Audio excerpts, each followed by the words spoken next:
હા ભલે ભલે. બધાને જય જિનેન્દ્ર, બધાને. આજનો દિવસ ગુરુદેવ મુહૂર્ત કરશે અને આજે આપણે માત્ર ગુરુદેવનું થોડું સાંભળશું અને શું ટોપિક છે હું કહી દઈશ, બરાબર? અને આપણે કાલથી રેગ્યુલર લેક્ચર ને બધું કાલથી ચાલુ કરશે.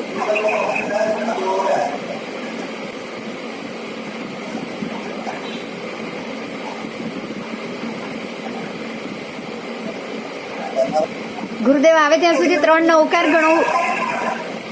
થોડી વાર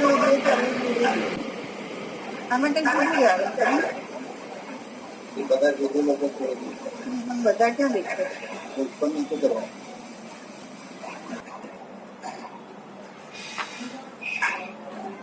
સાહેબજી મંગલાચરણ કરશે, સાહેબજી આપણને નવકારને સંભળાવશે, પછી આપણે ચાલુ કરશું.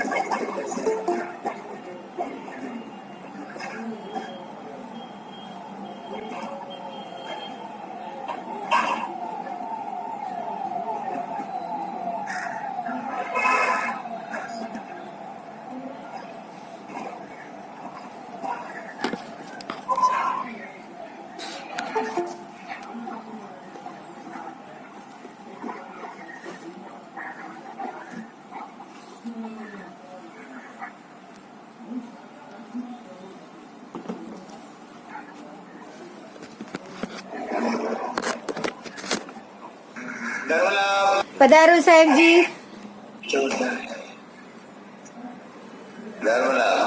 પધારો સાહેબજી. આપ બસ આપ મંગલાચરણ કરો, પેલા આપ સંભળાવો નવકારને, પછી આપ શરૂ કરાવો, મુહૂર્ત આપ કરાવો. હા વંદન. એલ્સાબેન કરાવી રહ્યા છે. એલ્સાબેન કરાવો.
વાયણા સંદેશાઓ ઈચ્છામી ખમાસોણેજા મિત્રનંદન.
सर्वारिष्ट प्रणाशाय सर्वादेशाय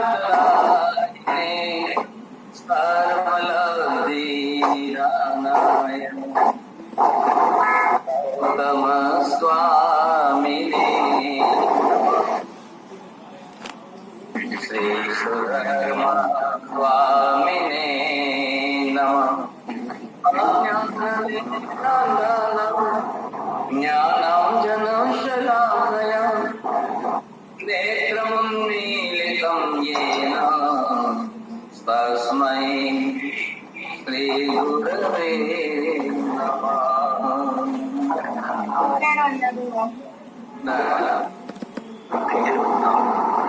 पूना शहर के अंदर कातरक घाट की पहाड़ पर्वतमाला पर वीरालयम जैन तीर्थ है। महावीर शब्द आपने सुना है कि महावीर में आधा शब्द वीर, वीर शब्द से आलय जोड़ करके वीरालयम ऐसा नामकरण किया। जैसे आप जानते हैं हिमालय होता है, देवालय होता है, जिनालय होता है, वैसे ये वीरालयम हो जाता है। अब इस वीरालयम जैन तीर्थ के अंदर वहाँ पर वैसे तीर्थ है, मंदिर, धर्मशाला, भजनशाला आदि सब कुछ है, लेकिन उसी संस्थान के साथ एक संस्था जुड़ी है, महावीर रिसर्च फाउंडेशन।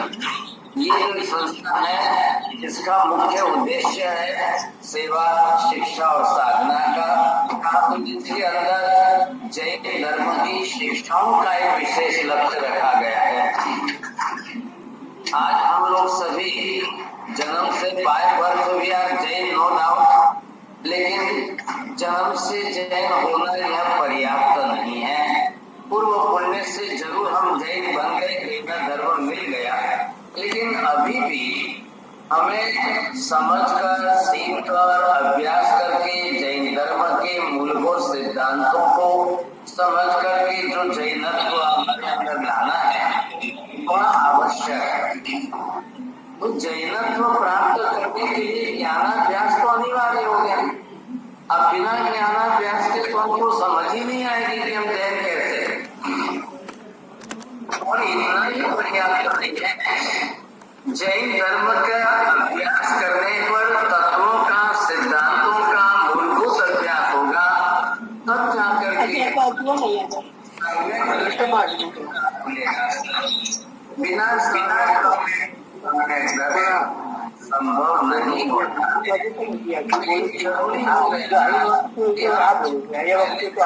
ज्ञान प्राप्त सम्यक ज्ञान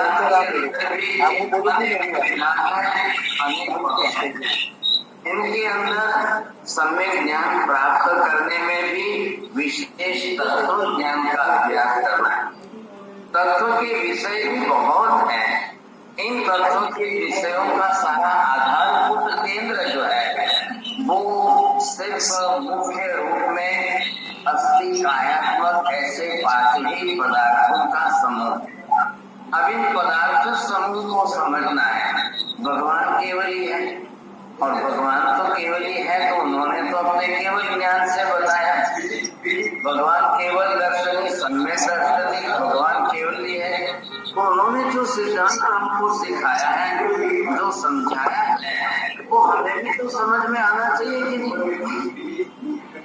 आज हमें तो हमारी दृष्टि तो स्वयं ब्रह्मांड देख नहीं सकती है, हमारी दृष्टि में तो सब कुछ देखने में नहीं आए, लेकिन जिनको केवल ज्ञान, केवल दर्शन हो चुका है, ऐसे तीर्थंकर परमात्मा को अनंत ज्ञान दर्शन वो अपने अनंत ज्ञान दर्शन से बरोबर जो है जगत को बता रहे हैं, जगत को स्पष्ट कर रहे हैं। वो स्वरूप हमें समझना है। अब इनके अंदर जैन धर्म के सैकड़ों विषय, देखिए जैन धर्म बहुत स्वतंत्र है। आप ये मत से कि Jainism is only the branch of Hinduism, no doubt we are also living in this Hindustan. We will say that Jains are also Hindu, but not by religion, only by the country, only by the nation. Bharat का नाम है, मूल तो भारत देश है। अब भारत देश है और इसको हमने हिंदुओं की बहुलता के कारण हिंदुस्तान नाम दिया। तो यहाँ पर रहने वाले सभी हिंदू हैं, हम भी देश के हिसाब से जरूर हिंदू हैं, लेकिन हमारा धर्म क्या है?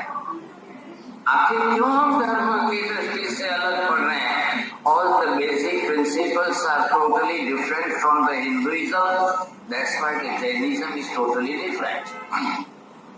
ये विशेषता है। अब यहाँ पर अगर हम ये समझने की कोशिश करें तो इतने सैकड़ों विषय है जैन धर्म के अति प्राचीन काल से। भगवान ऋषभदेव से तो ये परंपरा चली आ रही है, लेकिन भगवान ऋषभदेव को हुए काल कितना था, कैसे इस काल की गणना करके हम मापें, माप का प्रमाण क्या हो सकता है।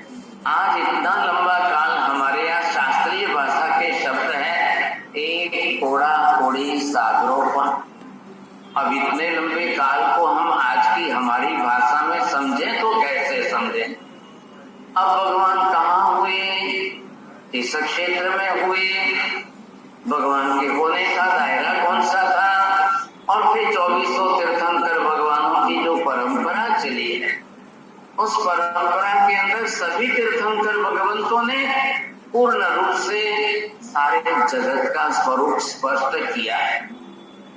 अब पूर्ण जगत का स्वरूप जो स्पष्ट किया है तो वो कैसा है, वो यहाँ पर आपको समझना है। हम कुछ विषय में समझ रहे हैं, कब हम जैन फिलोसॉफी की स्टडी करते हैं, कब आप जो है फिजिक्स एंड मेटाफिजिक्स के इस एंगल से जैन धर्म का अभ्यास कर सकते हो। कभी हमको जैन हिस्ट्री समझनी पड़े तो हमको समझना है, कभी आपको जैन ज्योग्राफी समझनी पड़ेगी, कभी आपको होल जैन कॉस्मोलॉजी या why we are using the word Jain for all because the different angle, the particular special angle from which angle we can study what the cosmology is. आप ये मत सोचिए only the science will teach you the cosmology. No, the science have only the 200 years life, while the religion is from the lakhs of years and crores of years. So that if we will study according to the angle of the Jain religion and Jain philosophy, so whole cosmology is a different thing. And what the whole geography is also the different thing. इसी तरह से आप कभी study करेंगे तो आपको जो है कई अलग अलग प्रकार के विषय मिलेंगे। इन विषयों में आप जाएंगे Jain biological science, Jain botanical science, Jain zoological science, Jain human being science, all the living beings. अब ऑल द लिविंग बीइंग्स के बारे में भी जैनिज्म में बहुत कुछ बताया। अब फिर समस्त जीवों के साथ जो कनेक्शन जुड़ा है वो है कर्म थ्योरी का, दैट इज जैन कर्म फिलोसॉफी। द कर्म philosophy is way of life. What is the theory of कर्म? ये दुनिया की कोई धर्म ने नहीं बताया, दुनिया की कोई फिलोसॉफी ने नहीं बताया। ऐसा स्पेशल जो है विशेष रूप से जैन कर्म थ्योरी में ही आपको सीखने को मिल सकता है। अब इसी तरह से आप ये भी समझिए कि जैन योगा एंड मेडिटेशन का भी सब्जेक्ट है, जैन साइकोलॉजी भी अपने आप में बहुत बड़ा विषय है।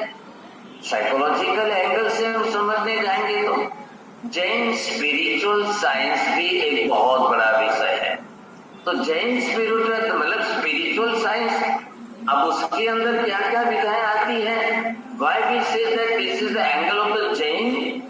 So due to the Jain angle, we will understand what is the development of spiritual philosophy.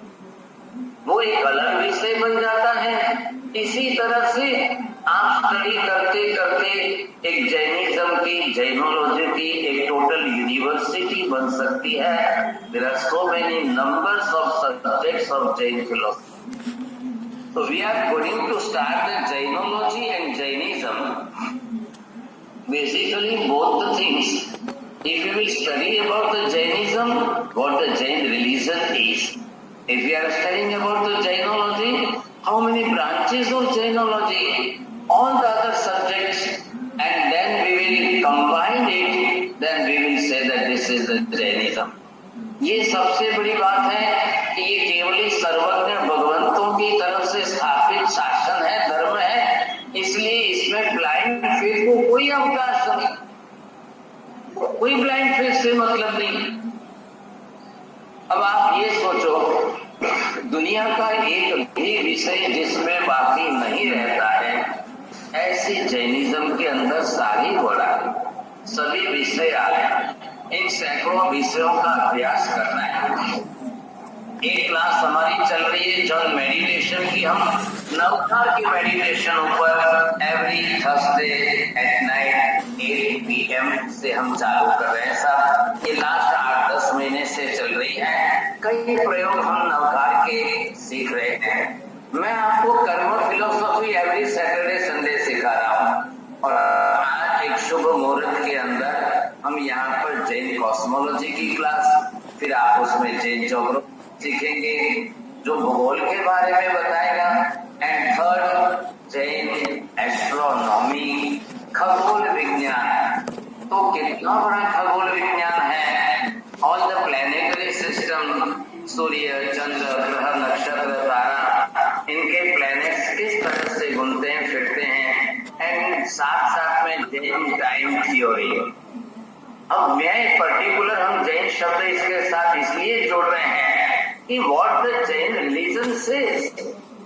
एक टाइम थ्योरी की बहुत बड़ी विज्ञान की बात है। तो ये सारे सब्जेक्ट्स के इन 4 सब्जेक्ट को आज यहाँ पर स्टार्ट किया जा रहे हैं, और इसके एक्सपर्ट टीचर जो है डॉक्टर बिंदु बहन है।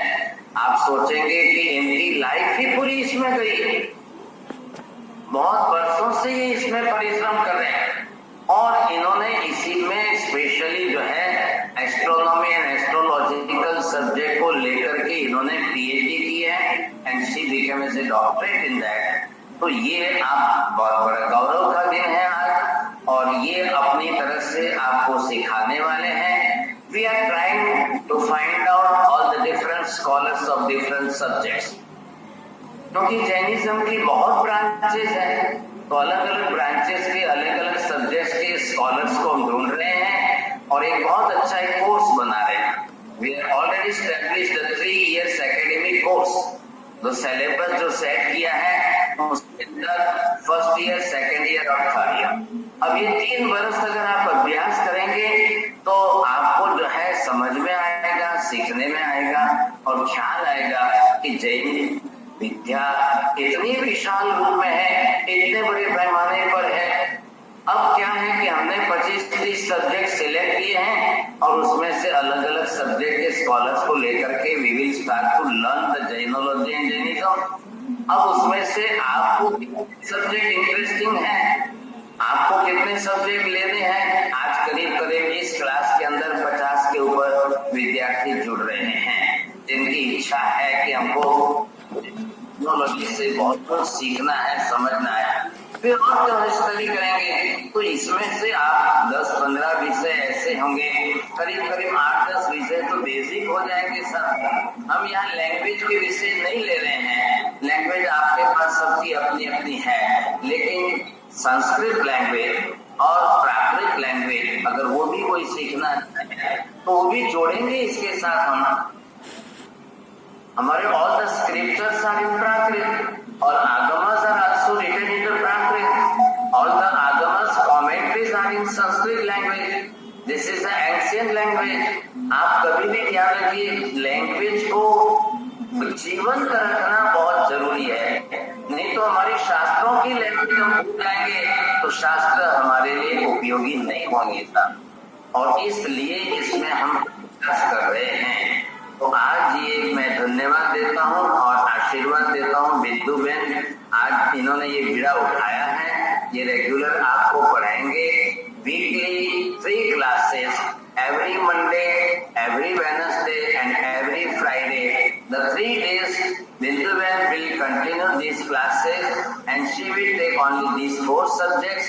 She will divide it and she will analyze it, and then she will teach you regularly one by one. I think so. The period will be near about the 60 minutes of 1 hour. Then the 10 minutes or 20 minutes for the discussion, the question answer. So anybody can ask the questions and anybody can get the answer. But to the point and to the subject होना बहुत जरूरी है. And she is really a good expert. Expert in this subject, तो उनकी mastery भी है। और उन्होंने सबसे बड़ी बात तो ये कि आगम को बेस बना करके सारा लिखा है, और उन्होंने तैयार भी किए, बुक्स ग्रंथ भी तैयार किए हैं। अभी उन्होंने जिस तरह से डिसाइड किया है उस तरह से आपको सिखाएंगे, समझाएंगे, और जब जैसे आवश्यकता लगेगी 2 पेज 3 पेज की PDF आपको भेजेंगे, तो आप उसमें से लेकर के 2-4 पेज की स्टडी भी आप कर सकेंगे। लेकिन एक बात जरूर समझना, जैसे मेरी क्लास में आते हो तो आप खाली लेक्चर सुनते हो कि महाराज साहब है, तो महाराज साहब तो कुछ भी नहीं बोलेंगे, साथ वो तो डांटेंगे भी नहीं, हम व्याख्यान सुन लिया, बहुत अच्छा है। लेकिन ये जो है समझिए, आप मेंटालिटी चेंज करिए। अब ये व्याख्यान क्लास नहीं है, ये स्टडी क्लासेस है। We have to study about it, और हमको स्टडी करना है तो होमवर्क भी आएगा, लिखना भी पड़ेगा। रनिंग क्लास के अंदर स्टेनोग्राफर की तरह से शॉर्ट आप 2-4 शब्द नोट्स करते जाइए। फिर आप बीच बीच में नहीं पूछेंगे, आपका क्वेश्चन साइड में एक क्वेश्चन मार्क लगा करके रखिए। जैसे ही पूरा हो जाता है उसके बाद आप क्वेश्चन करेंगे। And we will continue with the Hindi language. I think so it is common for all, even in out of India and in India, each and every person knows this language very well. So Bindu will continue in Hindi language. आप भी हिंदी में प्रश्न पूछेंगे, वो भी हिंदी में उत्तर देंगे। She is not the master of language, but she will teach you by the method media of the language of Hindi. तो सबके लिए बड़ा अच्छा फायदा होगा। हमने इसके अंदर कोई एज का बंधन नहीं रखा है, नो कास्ट एंड क्रेड का कोई बंधन नहीं है। संप्रदाय की सांप्रदायिक मान्यताओं का कोई भी इसमें हम जिक्र नहीं करेंगे। तो आपको सबको समझना है। अब कोई कहाँ से जुड़ रहे हैं, कोई कहाँ से जुड़ रहे हैं, क्योंकि ये तो ग्लोबल क्लासेस हम चालू कर रहे हैं। ऑनलाइन जो लाइव ग्लोबल क्लासेस चालू हो रही है, तो इसके अंदर सबको अपनी तरह से स्टडी करना है। आज हम एक नए दिन शुभ शुरुआत कर रहे हैं। इस मंगल शुरुआत के अंदर मैं सबको आशीर्वाद देता हूँ और शुभेच्छा व्यक्त करता हूँ। आप बहुत अच्छी तरह से अभ्यास भी करेंगे, सीखेंगे। और बिंदु बहन को बहुत बहुत मैं अभिनंदन करता हूँ, धन्यवाद।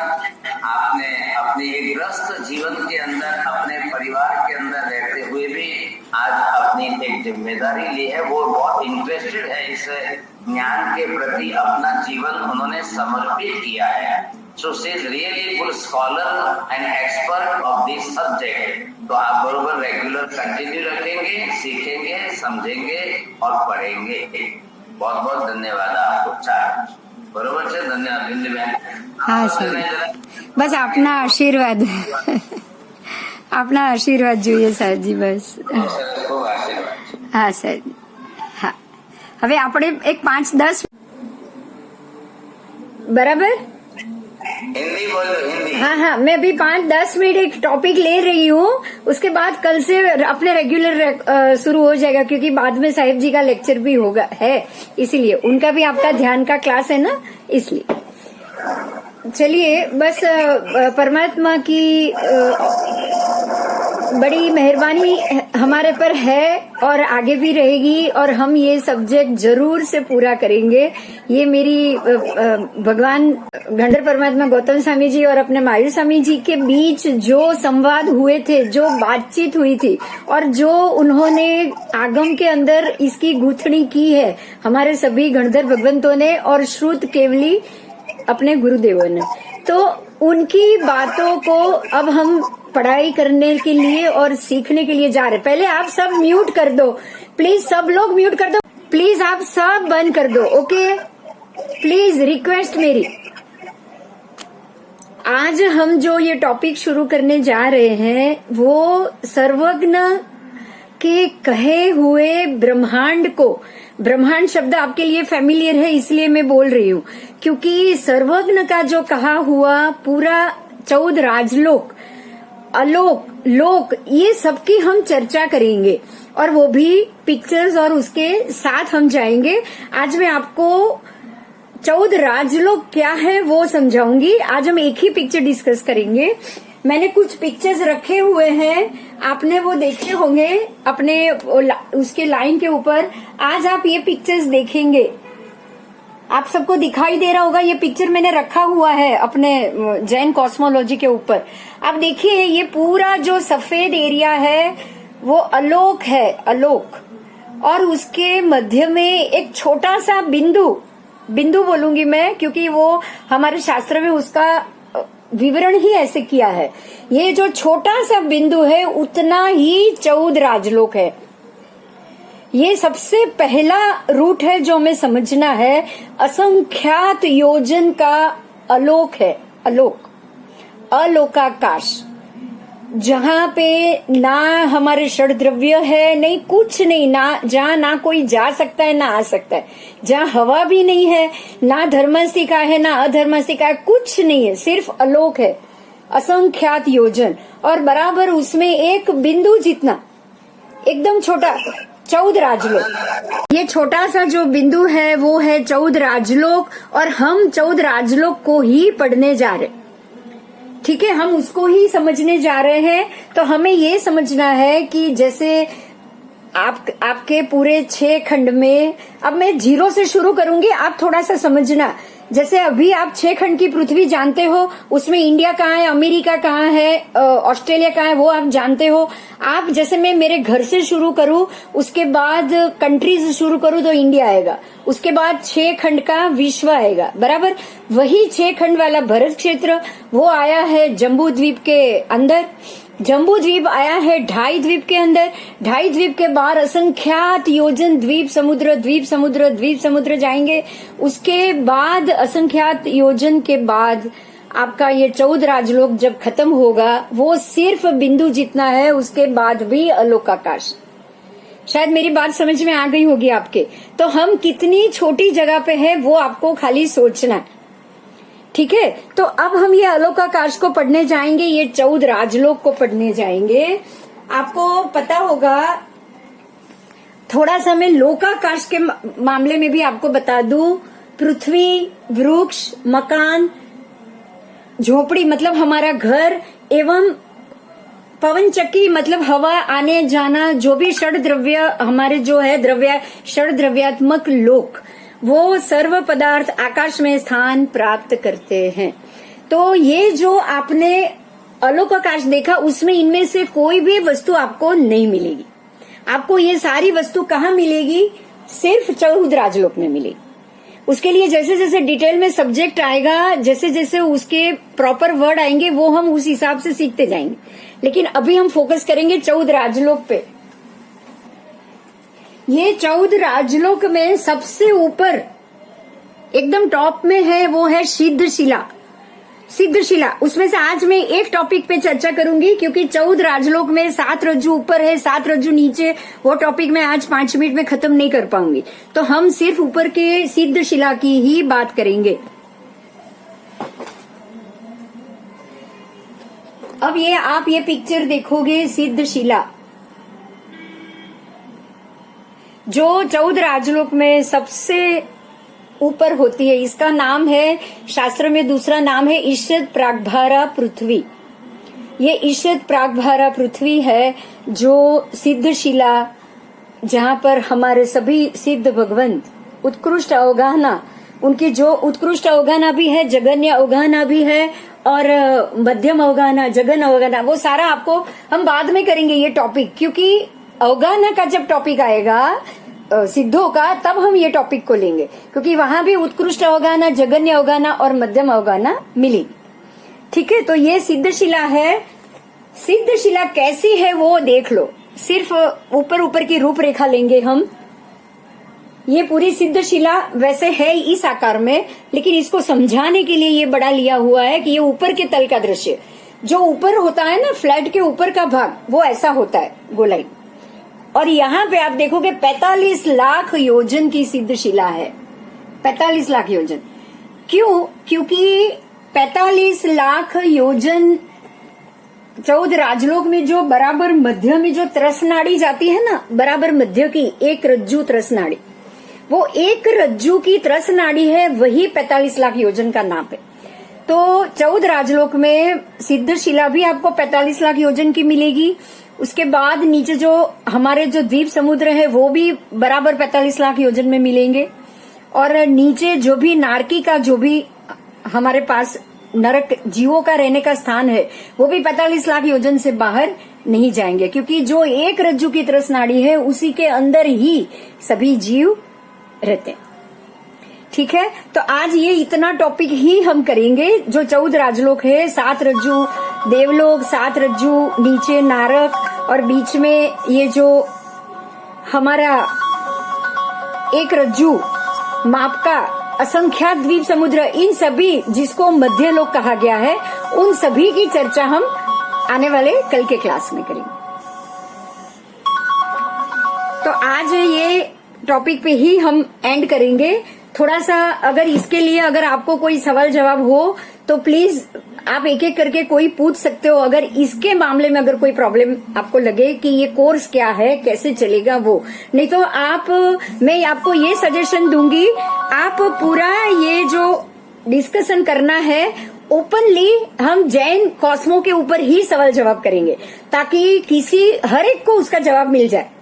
ठीक है, ठीक है, मेरी बात समझ में आ रही है? क्योंकि अगर किसी को एक दिमाग में सवाल होगा और उस सवाल का जवाब अगर सबके सामने ही उसका आंसर आपको मिल गया ना, तो ज्यादा सवाल जवाब नहीं आएंगे बस, और आप सबको पता चल जाएगा कि ये टॉपिक और ये कोर्स और ये किस हिसाब से आगे आगे बढ़ेगा। लेकिन मेरा एक सजेशन आपको है, पहले से आप बिल्कुल नहीं घबराओगे कि ये हम कर पाएंगे, हम नहीं कर पाएंगे, ये याद रखना मुश्किल है, ऐसा कुछ मत सोचना। क्योंकि ये इतना ज्यादा मेमोरी बॉक्स मैं समझती हूँ कि हम लोगों के पास पॉसिबल ही नहीं है कि आप लोग तुरंत 1 साल 2 साल 3 साल में ये पूरा समझ पाओ। हमें इसको थॉरोली पढ़ते पढ़ते ही आगे बढ़ना है। आपको ओपन किताब रखनी है, कुछ भी मेमोरेबल या मगिंग नहीं करना है। तो वो चिंता मत करना। आप क्वेश्चन का आंसर भी लिखोगे तो देख देख के लिखोगे। जैसे टॉपिक जा रहा है वो टॉपिक के हिसाब से आपको जो भी प्रश्नोत्तरी आएगी, 5-7 पेज के बाद प्रश्नोत्तरी आएगी, तो वो भी आप उसमें से देख के ही लिखोगे। आपको कोई चिंता नहीं करनी। लेकिन ये प्रश्न और आंसर नहीं होगा ना, तो आप एक बात समझना, क्वेश्चन आंसर क्यों जरूरी है। आप 1-2 पेज पढ़ तो लोगे, आप 10 बार पढ़ लोगे, लेकिन जब वो पेज में लिखी हुई बात को अपनी लैंग्वेज में जब आप क्वेश्चन का आंसर बनाओगे ना ढूंढ के, तो वो टॉपिक आपको पूरा याद रह जाएगा। ये सबसे प्लस पॉइंट है। क्वेश्चन का आंसर लिखने से आपको ये सबसे बड़ा फायदा ये होगा, क्योंकि उस टॉपिक को आप अपने दिमाग से अपना सेंटेंस बनाकर लिखोगे। ठीक है, तो आज हम अभी बंद करेंगे क्योंकि साहिब जी का वक्त भी हो रहा है। कल हमारा क्लास 6:45 बजे शुरू हो जाएगा। मैं स्टार्ट कर दूंगी, 7 बजे लेक्चर शुरू हो जाएगा, क्योंकि मैं देख रही हूँ 15 मिनट सबको एंट्री लेने में लगता है। मैंने ये देखा, एक के बाद एंट्री ले रहे हो, 10 से 15 मिनट लगेगा सबको एंट्री आ जाने में, और उसके बाद मैं टॉपिक चालू करूंगी। अगर कोई क्वेश्चन होगा तो हम पहले 10 मिनट में डिस्कस कर लेंगे। ओके, तो इस हिसाब से शेड्यूल रहेगा। 7 से 8 लेक्चर रहेगा, बराबर? ठीक है गुरुदेव, तो अभी आज का ऐसा करेंगे कि क्लास ठीक है। आज देखो, इनको मुहूर्त करना था, तो शुभ मुहूर्त के हिसाब से आज इन्होंने मुहूर्त किया है। और आपको एक थोड़ा सा इन शॉर्ट ब्रीफ कि what is Alok and what is लोक। अब ये आलोक और लोक के दोनों के बारे में इन्होंने शॉर्ट में अभी आपको स्टार्ट किया। अब जैसे कल से जो है 7 बजे रेगुलरली क्लासेस चालू करेंगे, तो आप सब लोग पहले से बिफोर टाइम जुड़िए और बिफोर टाइम एंट्री हो जाए, और आप सब पेपर रहिए और साथ में डायरी पेन कॉपी पेन जरूर रखिए, ताकि सबको जो है डायग्राम वगैरह भी आ सके प्रकार, और वो प्रकार हमको समझने हैं। तो अभी हम थोड़ी देर के बाद 8 बजे स्टार्ट करेंगे, और आज तो कोई डिस्कशन क्वेश्चन आंसर नहीं है। अब कल जब लेसन शुरू हो तब आप क्लासेस के साथ में क्वेश्चन आंसर करना। सर्वमंगल करो। हाँ साहब, हाँ साहब। नमो हरिहंताणं, नमो सिद्धाणं, नमो आयर्याणं, नमो वज्रायाणं नमो लोये सर्वसागुणम् एषु पञ्च नमो कालो सर्वभावपणासनो मङ्गलानं च सर्वेसिं परमम् अवै मङ्गलम् मङ्गलं भगवान् वीरो मङ्गलं गौतम प्रभु मङ्गलं सूर्यभद्राद्या जैन धर्मोऽस्तु मङ्गलम् चत्तारि मङ्गलम् अरिहन्ता मङ्गलम् सिद्धा मङ्गलम् साहुमङ्गलम् केवली वन्दतो मङ्गलम् चत्तारि लोकोत्तमम् अरिहन्ता लोकोत्तमा सिद्धा लोकोत्तमा साहुलोकोत्तमा केवली वन्दतो लोकोत्तमो चत्तारि शरणं प्रवज्जामि अरिहन्ते शरणं प्रवज्जामि सिद्धे शरणं प्रवज्जामि साहु शरणं प्रवज्जामि केवली पन्नतं धम्मं शरणं प्रवज्जामि सर्वमङ्गलमाङ्गल्यं सर्वकल्याणकारणं प्रदानं सर्वधर्माणां जैनं जयति शासनम् धर्म लाभ बहुत आशीर्वाद जय जिनेन्द्र साहेब जी मथे त्रिकाल वंदना साहेब जी धर्म लाभ वंदना महाराज साहब, जय जिनेन्द्र एवरीवन। हमारा सबको व्याख्यान मैंने शिविर अटेंड करे थे जयपुर में।